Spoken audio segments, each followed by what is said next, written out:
Thrilled to introduce you all to our esteemed panel today.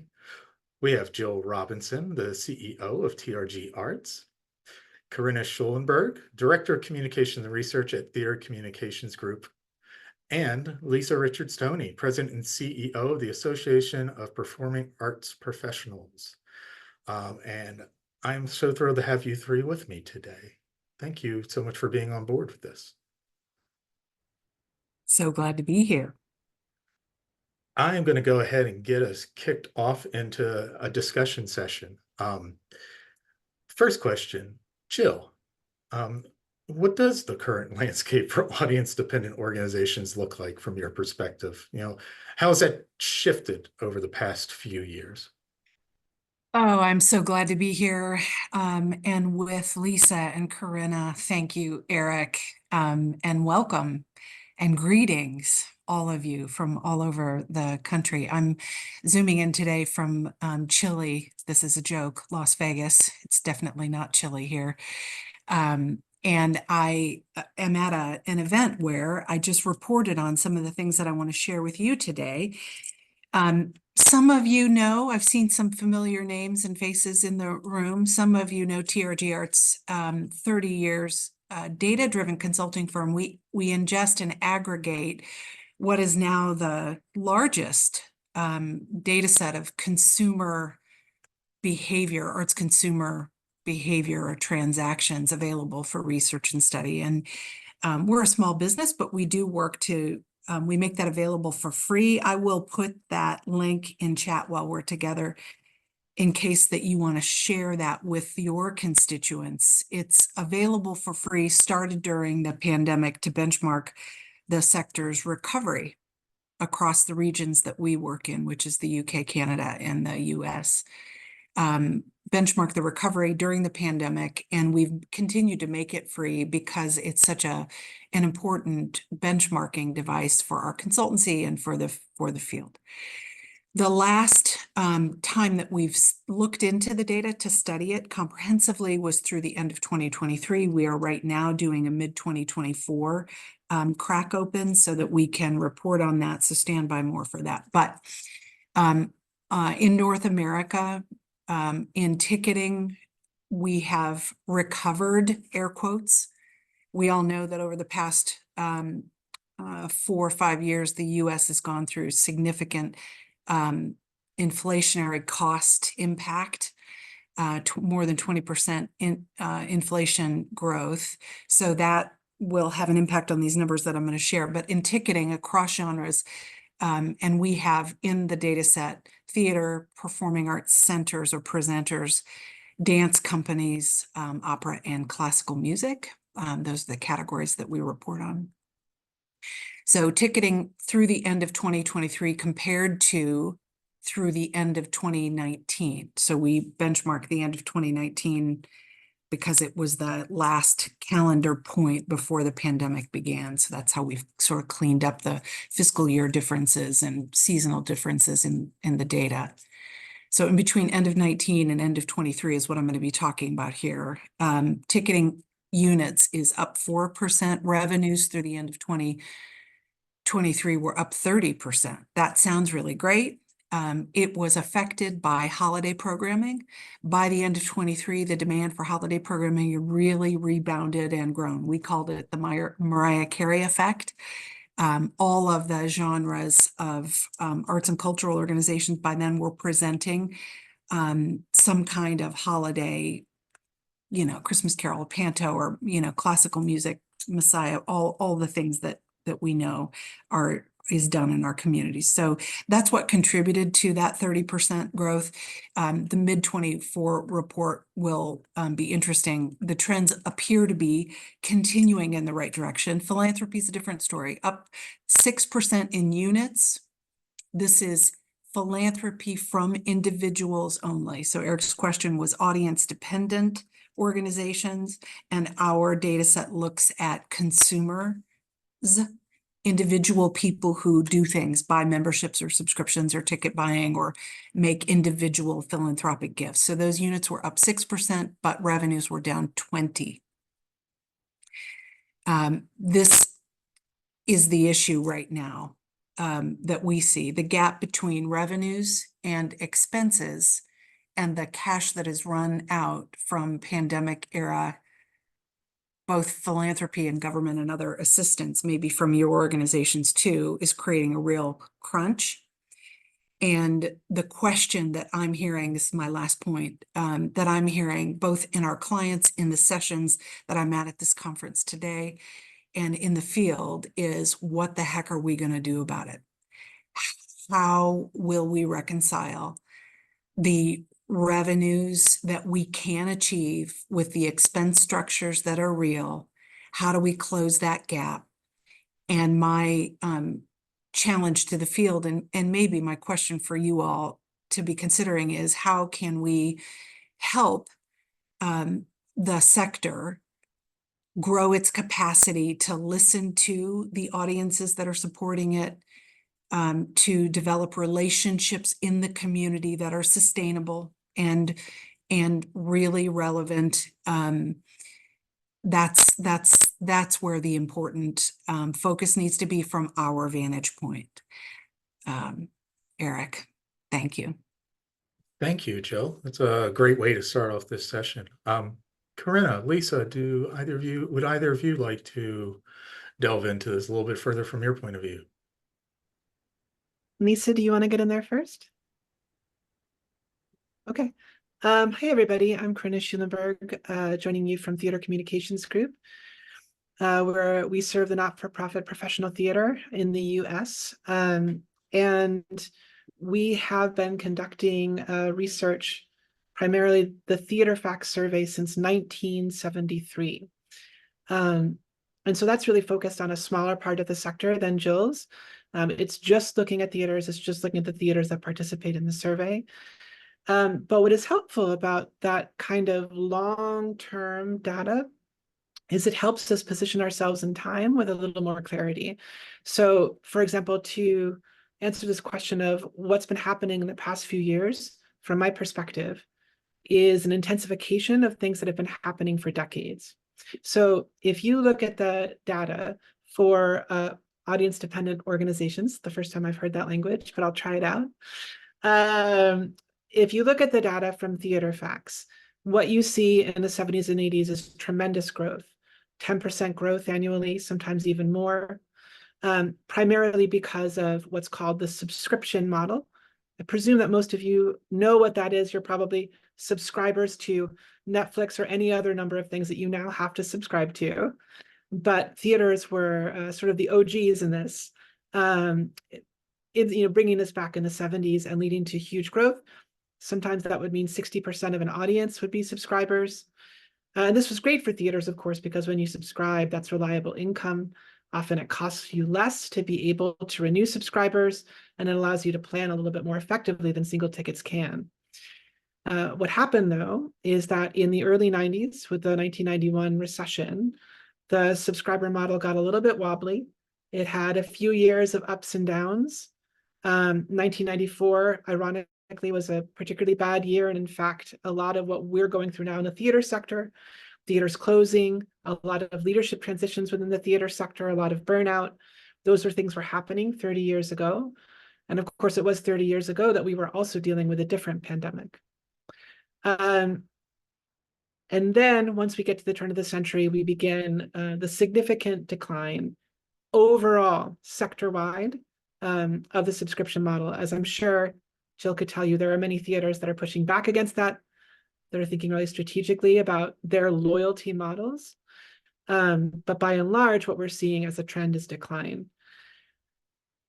It is my belief that the pandemic was a significant intensification of the trends that were contributing to that decline in that very reliable loyalty model.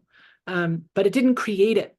And I think that's really important, because as those of us who care about theaters and all of the arts that we support are looking for solutions to address these challenges, it's helpful to make sure we're asking the right questions. And from my perspective, the question I'm asking now is, in noticing when the decline of this powerful loyalty model began, in noting its correlation with the decline of unionization and the reliable and secure wages that would have allowed you to easily subscribe for something months in advance, which was really accelerating in the 90s. In looking at the decline of social capital that Robert Putnam and others have studied, which really accelerated in that time and which was mirrored in the decline of attendance at faith-based organizations. Again, this happened almost in parallel with the decline in theater subscription. The big question that I've been asking myself is this really a crisis of belonging? Is this a crisis where people no longer see themselves as subscribers or any sort of stable, loyal relationship to arts organizations because they don't feel that level of belonging with many institutions locally? And we know that we're in a time of incredible rising division, polarization. The Surgeon General has declared loneliness an epidemic. And one would think that the arts and theater would be a prescription for that in addressing that loneliness epidemic. But I think we're also suffering from it too. And so when I think about what has shifted over the past few years in terms of the relationship with theaters and other arts organizations and their audiences, for me, I think the pandemic put into hyperdrive these longer term trends that have been impacting not only the sustainability of these arts institutions, but also the health and fabric of our communities. I think there's a lot of things that point to this being a potential place of opportunity. For example, the National Endowment for the Arts, as you probably know, had their Healing, Bridging, Thriving convening not long ago, which was looking at some of these themes. And I'm excited to talk about it more, but I also want to hear from my colleague. So I'll pause there.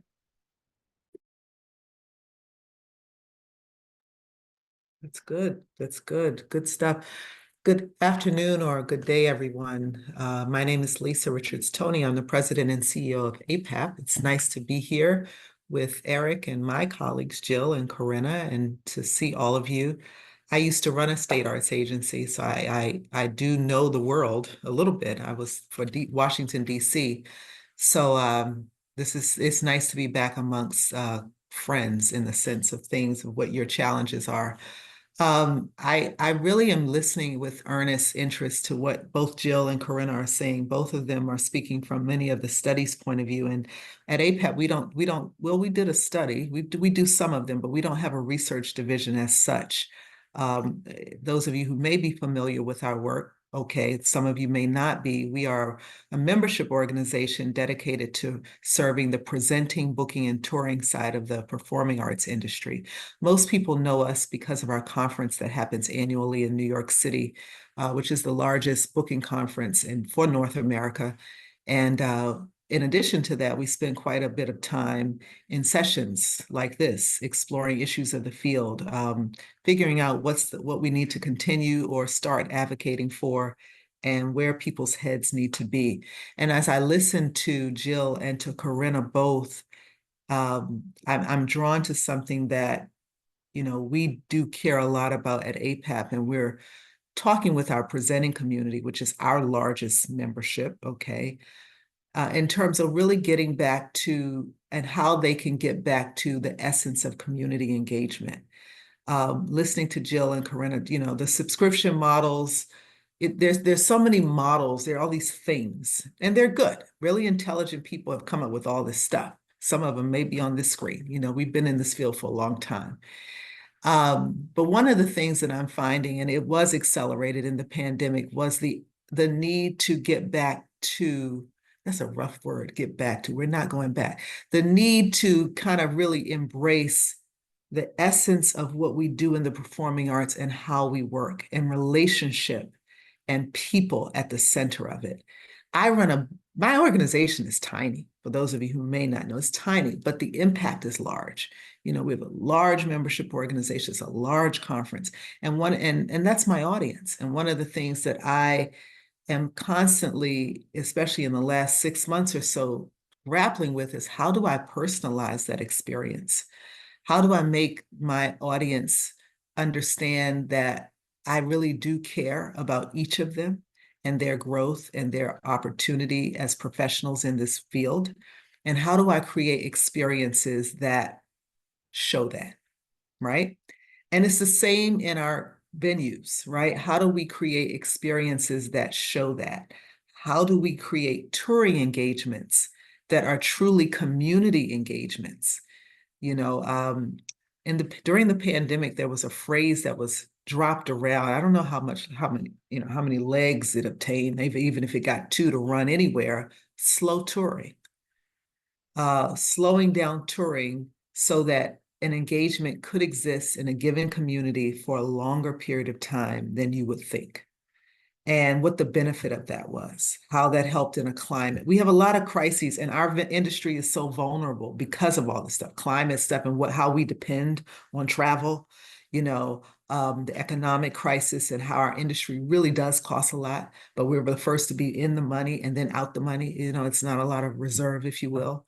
But this whole idea of community engagement and allowing people to truly connect with their neighboring presenting organizations, so that when you want to take the risk, which seems like the tickets are moving in that way, people are actually able to sell. Jill and Corinna, correct me if I'm wrong, they are selling new work. For a period of time, it seemed as if, everybody just wanted to go back and do what was comfortable.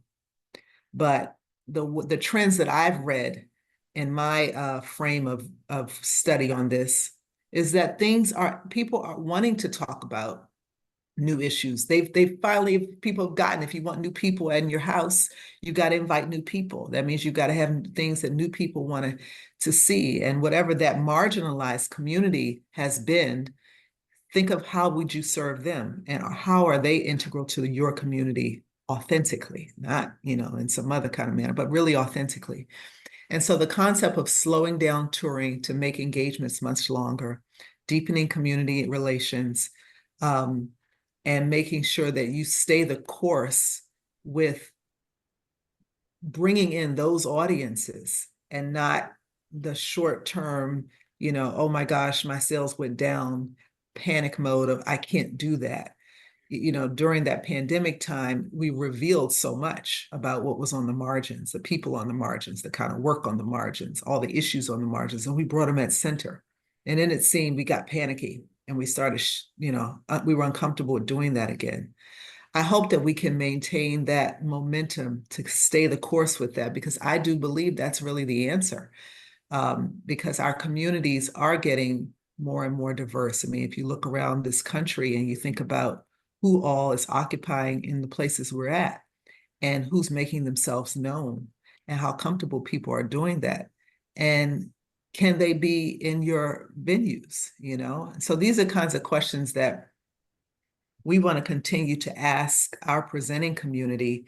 And as state arts agencies, I think about, what were some of the challenges I faced when I was in DC? And we represented, as you do, the interests of the community, the interests of the citizens of your states, or in my case, city, and really paying attention to that. Like someone said, asking your audiences what they want to see, and then helping those venues out with funding to actually do that. It's so expensive now. New people are in their positions. It's a lot of new costs and a lot of new things. And so there is definitely not the situation where business is as business has been. And so there is new opportunity, I think, to open those relational doors and introduce new ideas for ways in which to get around these challenges. I'll stop there. Thank you. Thank you, Lisa. That actually is a great segue. I think slow touring in particular answers the question about the ask, but I want to ask Jill, Lisa, Corinna, whoever wants to jump in on this. Are there other approaches you're seeing out there of organizations are using to kind of increase engagement, attract new audiences, adapt to the new environment?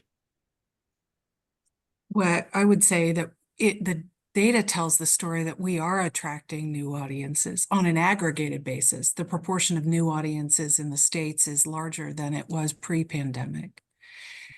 I'm at this conference, and I just came out of a session with executive leaders across communities and genres of art forms. And Lisa, I heard this group of leaders say, we are producing new work. We are succeeding in that we are attracting new and different audiences, and we're committed to that. So, I think anytime after a crisis happened, we saw it in the data after the Great Recession. There's some evidence. I'm super interested, Corinne, in what you've seen, and if you can cross-reference programming in that TCG data. But there's some evidence that in the Great Depression it was similar. That when people go through crisis, they tend to gravitate to programming that is a little easier, a little nostalgic, or it's a little bit like a salve. But there was also a real commitment, and is, to presenting and producing work that engages different parts of the community, that enables different artist voices, that helps us reconcile, connect socially. And so I see that showing up in the data, and in our consulting practice. One of the things that I'll offer in answer to your question, Eric, it's not so new, but I do think it's important now and fits in this conversation. Communities of arts organizations and creative people are strengthened when they work together. And that sounds kumbaya, but it really is true. The more a community is engaged in arts and culture, the more it attends, the more people go, the more they go. I liken it to Restaurant Week. Even though different kinds of arts organizations or creative businesses exist, they need not think as competitors or parochially. Each organization does a little bit different kind of programming, and together they create an ecosystem. And when at the state level or at a community level, there are incentives for people to think about the social, the creative fabric in their community, and work together to get people out of their houses and into experiences, that benefits the entire community. So I'd be really interested in what Lisa and Corinna are seeing in your work. Lisa, do you want to break our order and go next? Or I can. Well, okay, if you insist, Corinna. That's absolutely, I kind of lost my train of thought. I thought it was a pretty good thought. This idea of a sense of belonging and bringing folks together. I mean, it's ancient, it's not new. And that's the thing, I used to be a director of education. We were always in the back of the office. Yeah. Everybody else was in the front. Okay. So in the early 90s, it's like they kind of go see what we had to say sometimes, get our point of view. And we always had these socially just, relevant concepts. And now that's at the front of the house. Okay. So for me, I'm like, this is just normal. And again, it's just going back to the very essence of why are we in this work? What are our values? And staying true to that. We are a business, but we're a special kind of business. And so we know this stuff. So it's like, this is who we are. We are about engagement, community, and it's not foreign to us. So I'm always, my thing is just trying to remind people that we have it within ourselves. There is a pro forma to do this. And we've gotten away from it. We have gotten away from it somehow, because we've kind of become so siloed. I do believe in an ecosystem, and not everybody has to do everything. Right. What Jill said was extraordinarily true. And if we can take that collective mentality, as opposed to, I've got to be the all, because that's the one thing, I think I used the word authentically a part of your community, related to what you were saying, Jill, because Sometimes you say, I want to, but that's not what we do. That's not who we serve. I don't know what to do with that group. It's okay to say, I don't know, but maybe find out. I mean, state arts agencies, right? Encouraging those partnerships and acknowledging the differences and distinctions and celebrating that and just bringing that together, because it's a lot of pressure on these presenters to do all of this, as you can imagine, and to stay at budget, or to, get out of budget, get out of the deficit that they may have incurred, to get new work, to hire new people, to train new people. So, and all of us have a role in state arts agencies. You all have a role, to make this whole ecosystem really vibrant and strong. And we know how to do this. We do. Yeah, I think just to build on what you were saying, both of you were saying, and Lisa, what you were saying earlier, one of the things that I think is true about 2020 is it was the year that the pandemic occurred, but it was also the year that Freedom Summer occurred. And we saw for a time period something that may have been performative for a lot of predominantly white organizations, but I think in some cases was not. A renewed commitment to racial justice and imagining that as at the front of the work. And then I think we've seen a significant white lash to that.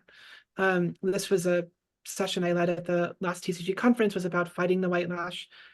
There's a great deal of research to support that we are experiencing a white lash, which is a pushback to perceived progress, not always even just progress, but the perception of progress toward racial justice from white folks. What is interesting is, is that impacting the audience's relationship with theater, meaning the sort of propaganda of go woke but go broke that's been deployed. Is that true? Is that effective? I don't know that we've got comprehensive enough data to speak to it, but what I can say is that when we polled the theaters that participate in our virtual working groups on audiences, only 15% said that was having a significant impact. That sort of white lash was having a significant impact on people saying, I don't want to come to your theater anymore. And the research that was conducted by Silver Lynette soon after Freedom Summer actually showed that people were, at least at that time, potentially before the white lash, more interested in an arts organization that had made their values around racial justice and social justice clear. I'd love to see that study redone to see if the white lash actually is manifested in that kind of data. But to come back to your question, Eric, of what are the things that theaters are doing, arts organizations are doing, I just want to touch on a few quickly, because I know my colleagues probably have a lot to say on each of these points, and I'm not sure which will be of most value and interest to our attendees. But they're programming differently. Hyperlocal is something that is getting talked about more and more in theater.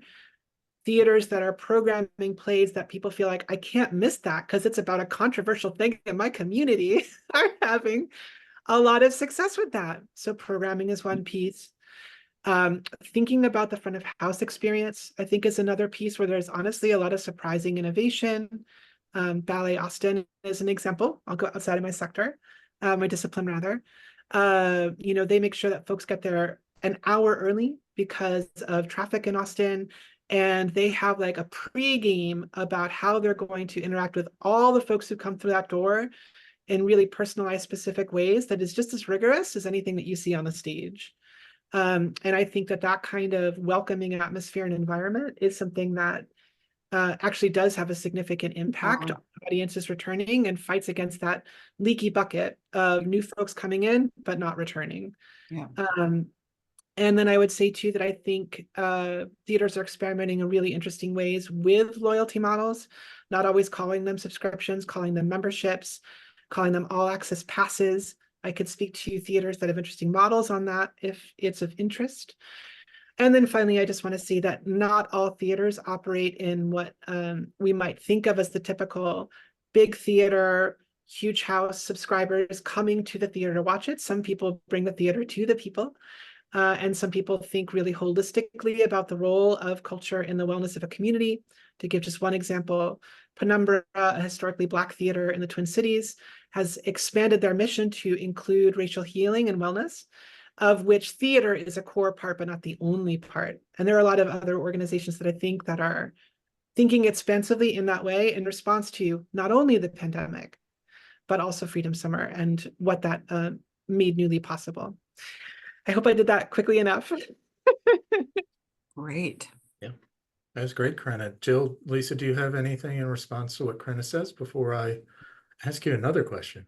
I would just add that the models that Corinna mentioned exist and are happening across the sector in classical music and presenters and the rest. And the subscription, I would just remind everybody, is a marketing tactic.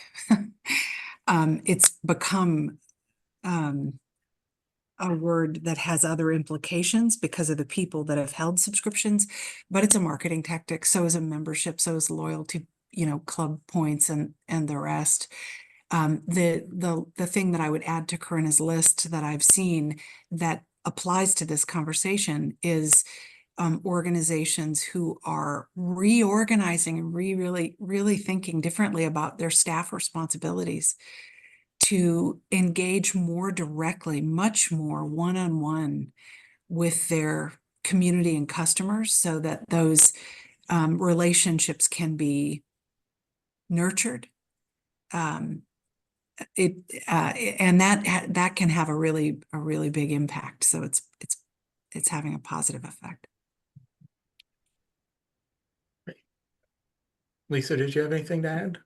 I agree with Jill there. I mean, it's something we're working on in my organization. I got a large community and no one wants to feel, like a number. It's just not the way of the now. And that's one of the ways in which we're trying to think about the reorganization we're undergoing. I wanted to respond, or at least just lift up, I'll do my best, a question that I guess it's Ginger Poole from Virginia raised with regard to improving staff's pay and benefits, like schedules, but ticket sales the revenue's not coming in to feel like you can sustain that. And I think all of us can relate to such a conundrum. And I'm actually dealing with that myself. I'm unsure, right, if my revenue will hit the places where I can sustain really cutting back responsibility, but also increasing pay, or at least at the same level of pay. And one of the ways is that I'm thinking about that is in reorganizing the effort. So, again, APAP, one of the things that we have to really think thoughtfully is we don't have to be all things to all people.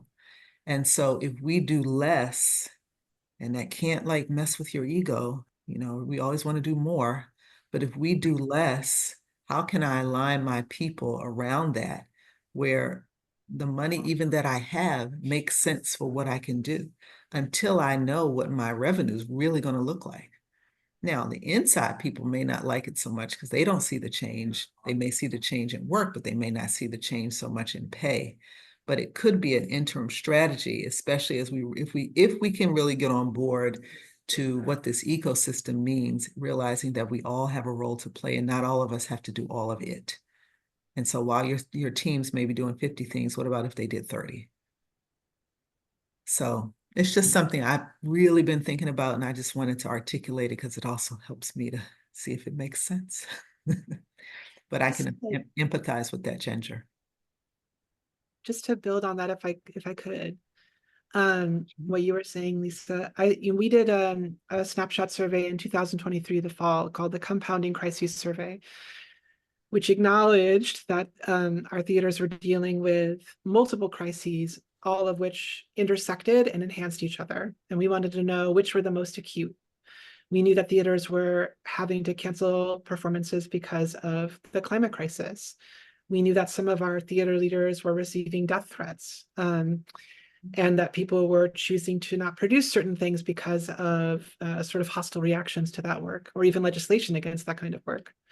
And we wanted to know which things felt most acute. And my assumption going into it was going to be audience decline, maybe, or was going to be decline in individual donors, which is something that we've seen, ever since we got to pass the Charitable Act, but that's a whole different thing.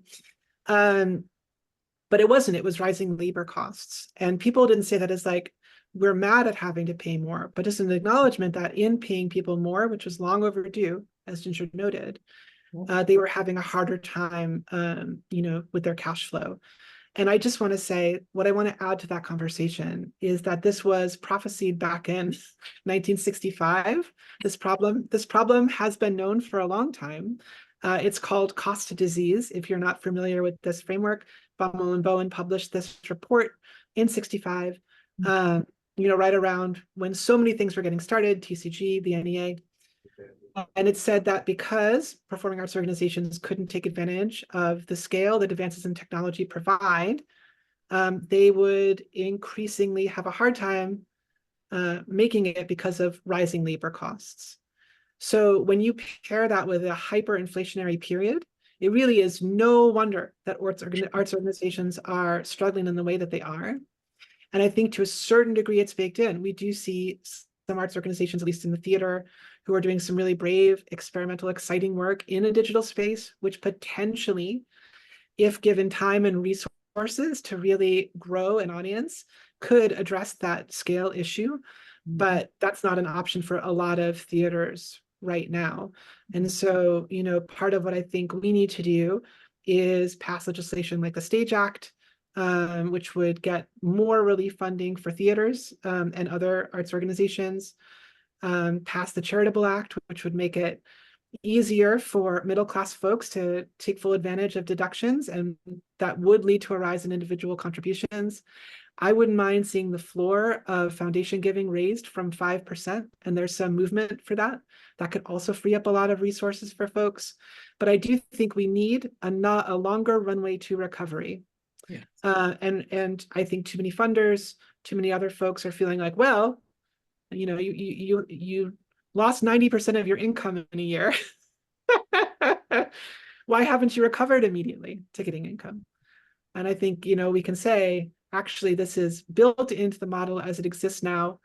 We're under a lot of pressure in this particular moment because of these compounding crises, and we do need more support from funders, from foundations, from the government in order to provide that longer runway. I'm super curious, Corinna and Lisa, what Lisa said about matching the expense structure with the revenue streams. One of the things that I'm curious how state arts agencies could help, aside from the funding mechanisms that you're describing so well, is normalizing, I'm going to say this awkwardly, normalizing a conversation around doing smaller better. Like, I feel like our field of arts and culture feels like it must grow. Boards, we feel like there's this, arts organizations act as if there's pressure for growth always. And I'm really curious about that. And I wonder if we couldn't better normalize that doing what we can do well, even if it's smaller, is also okay. And I'm really curious about how I feel like that relates to Ben's question, in that a community has big and small organizations in it. And how do you distribute resources equitably? Each of those organizations, if you use the restaurant metaphor, one is the Cheesecake Factory and one is a smaller family Asian restaurant, but each of them satisfies a community in a different way. Bigger isn't always better. Bigger isn't always better. So I want to stop there, but helping people understand the strengths that are different and that smaller can also be good feels like it's an important part of the conversation. Thank you, Jill. I want to pick up on that, what ways state arts agencies can better support performing arts sector outside of that kind of funding model? Because Lisa, you touched on this as well. So like this idea of bigger isn't always better, this idea of creating communities, and encouraging that kind of networking of creating like communities that work together in some ways. Maybe those are two ways, but are there other ways that you all see state arts agencies can kind of step in, realizing that, they're not always in control of how much funding they have to give out either. That's state determined. So they have a limited resource there. There are other support mechanisms they could provide. Lisa, I'll go to you because you have a history in state arts agencies, and I'm going to vamp just a second so you can think a little bit more. But what, in your opinion, when we were with DC, what do you feel like maybe I could have done this for the performing arts sector? Yeah, I always go to this, and I was thinking about this recently. I think something has happened, and I said, "Oh, that finally is happening in Washington. We couldn't get that going." And I'm thinking about how you focus. When you, as a state agency, I mean, some states are really big. State arts agencies' offices vary from really well-resourced to really small. And, I think there's no one business model, if you will. But I remember, you know, getting wrapped up in the politic of what the mayor wants, what this person wants, and what that person wants. And I was never political. I'm still not. I was a deputy forever. So that there you have that. And I became interim because, what happens in that case, you all know. So my point is that if you can, again, it's just staying true to the purpose of what we're doing and not getting wrapped up in the things of things. The challenge I was always, it has to be under the executive's agenda, and sometimes those agendas didn't always match what you felt your particular community of arts workers, artists needed. And so it's that balance. And so when I would go before city council and try to advocate for the budget to get what I wanted, it's a tongue tie of balance. I mean, it's an amazing verbal exercise of gymnastics. It's brilliant, actually, if you're really good at it.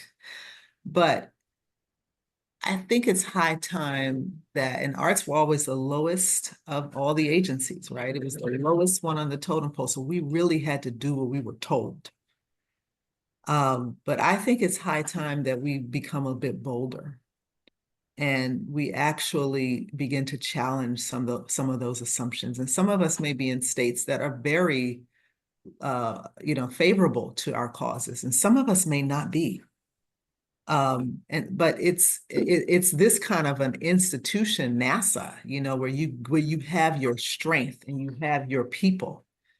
And it's really trying to decide as a nation, what is it that we want, and then how each state can play it. So again, because the whole design of everything we do is just so siloed all the time.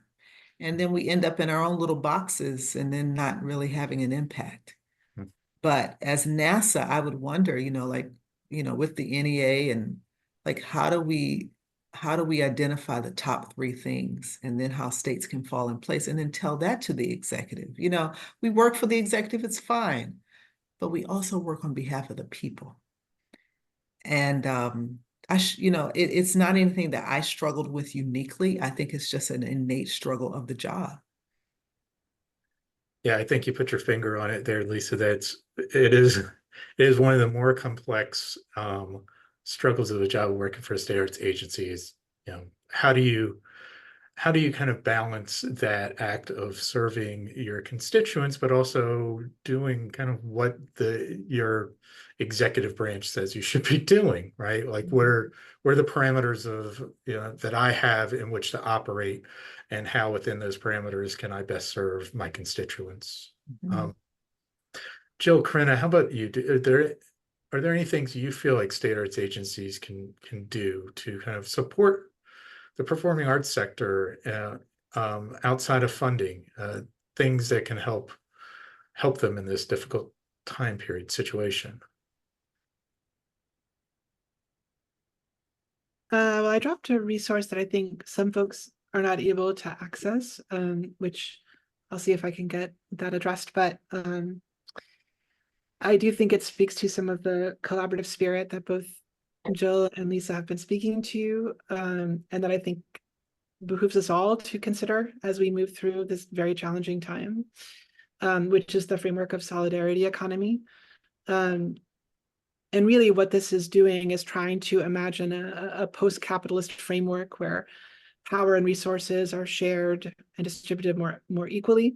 And this has already happened. Well, this has been happening in the theater field for a long time, often because folks don't have resources, so they have to pool together to make things happen. But as the compounding crises intensify, more and more arts organizations are doing what I would call solidarity economy practice. Most recently here in New York, we saw Soho Rep, a really beloved experimental theater, moving into Playwrights Horizons, a kind of flagship new play development, and they're going to be, sharing space together. And, is this about real estate and the rising real estate costs in New York? Yes, but the willingness to share and to make each other stronger because of it, that's sort of the foundation of mutual aid networks and many of the other models within a solidarity economy mindset. It is absolutely a part of that. And so I think that we all have opportunities within that framework. We all have the capacity to think, what are the assets we have, the resources we have, the relationships we have, and how can we share them in ways that strengthen folks in a reciprocal way. And I can give more examples of what solidarity economy is and what some examples are, happening at arts organizations I see, but I want to make space for my friends. Corinna and Lisa know so much more, I think, practically about how state arts agencies might have an impact. But as a data-driven consulting firm, just understanding that I come from that vantage point, so forgive me. I feel like data sharing is, and telling the story through data, in my experience, is so powerful in changing people's beliefs that sometimes can be rooted in fear or bruises over time or stress.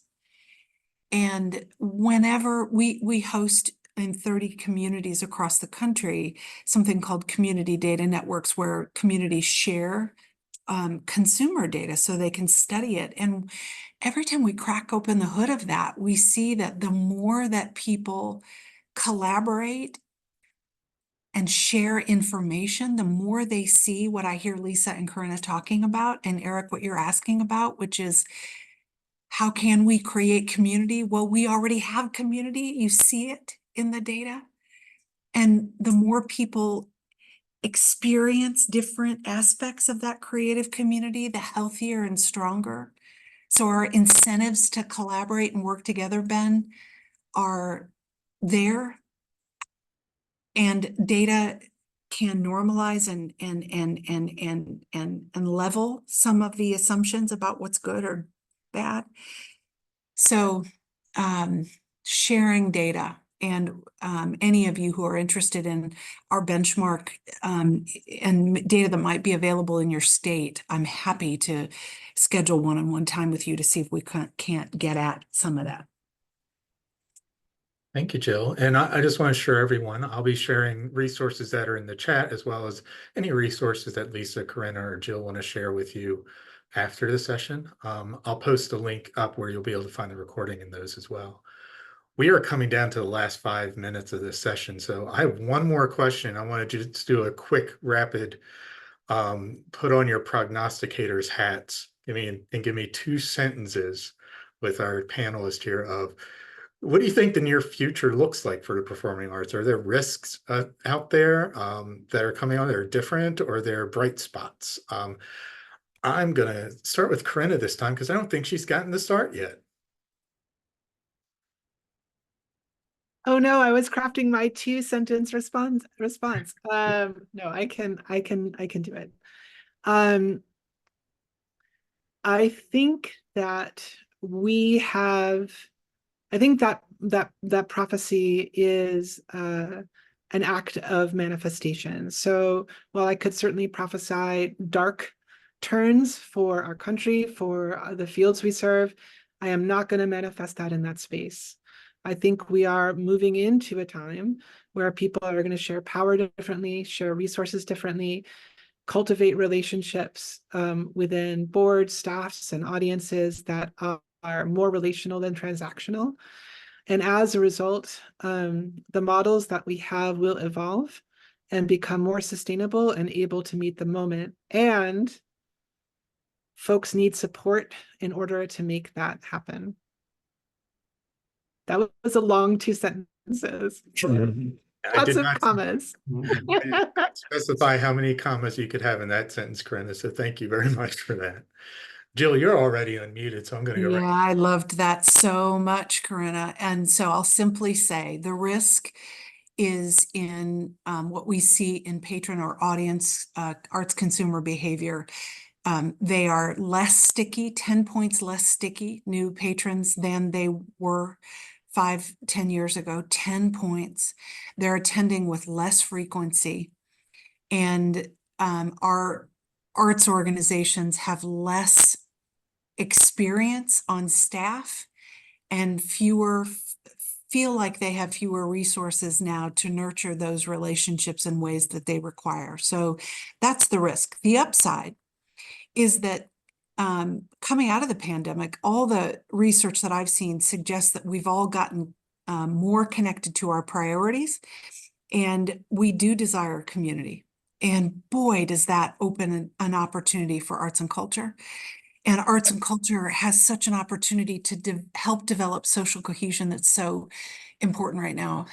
So those organizations that we see leveraging that, asking, talking to customers and patrons and audience members, and working together in community to do that, they're seeing it pay off. I'm optimistic, even though. Thank you. That leaves you with the final word on this, Lisa. Oh boy. I'll say that while there are systemic issues that we know, and Corinna spoke to them brilliantly and gave some resources to help us understand the sources of those things,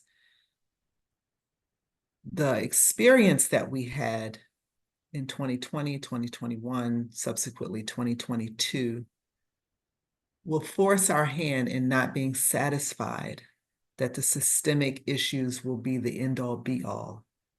I'm comforted by the fact that more people are talking about, more leaders, the concept of sustainability as a possibility in this field. I don't think we really ever thought of ourselves as a sustainable field, meaning that we could exist forever and ever, amen, well, and not in a, where our nervous system is just jumping up and down all the time. I am excited. My organization is going through a process for that so that we can find our track to sustainability. I put out an article recently and I found that people responded and they told me that they were doing the same thing. I think that we're onto something here and we are able to do it, but it's going to take true innovation, getting out of the way of some of our older preconceived ideas around what success looks like. Jill talked about the bigness, what is it that we really want?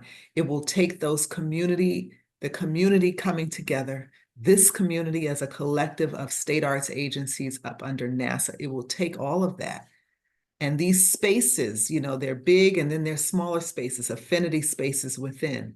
They are powerful because that space of not being, with the masses, but being specific into who you are and determining really clearly what are your 3 objectives and going for it. So I like the seriousness that we're working in. I like the space of acknowledging and being of our community, with our community, and we're not going back. Thank you all. Thank you, Jill, Lisa, and Corinna. It's been a really great session.